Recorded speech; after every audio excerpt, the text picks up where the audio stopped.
Here is how you can fix the iPad when you can't hear anything on it. So let me talk about it and give you some possible solutions to this. If it's your first time on Foxtecc, subscribe so you never miss anything important.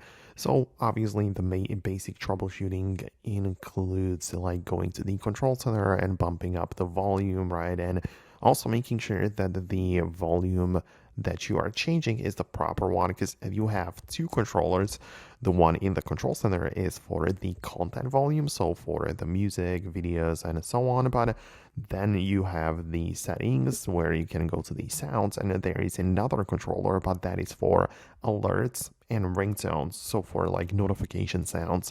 And that is a completely different thing. These sliders are separate, so it kind of makes sense to make sure that you are setting the proper one up. But outside of that, you should also pay attention to Bluetooth connections.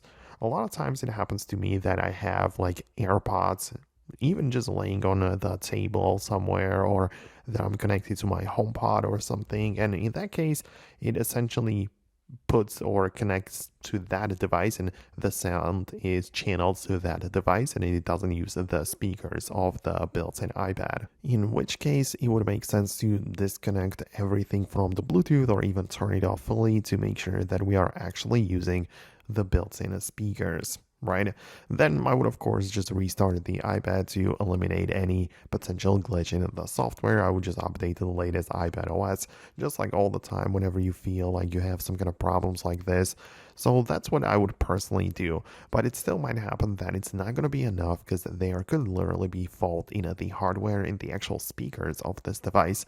So yeah, just try out playing some audio in different places, like just go to the YouTube or go to Apple Music or wherever else you have some kind of sound stored, to test out the actual speakers and make sure that the fault is not there. But I hope that I was able to help you fix it by now. If you have some more thoughts or questions specifically about this, let me know below. I'm going to wrap it up right now, and I'll talk to you later in the future uploads.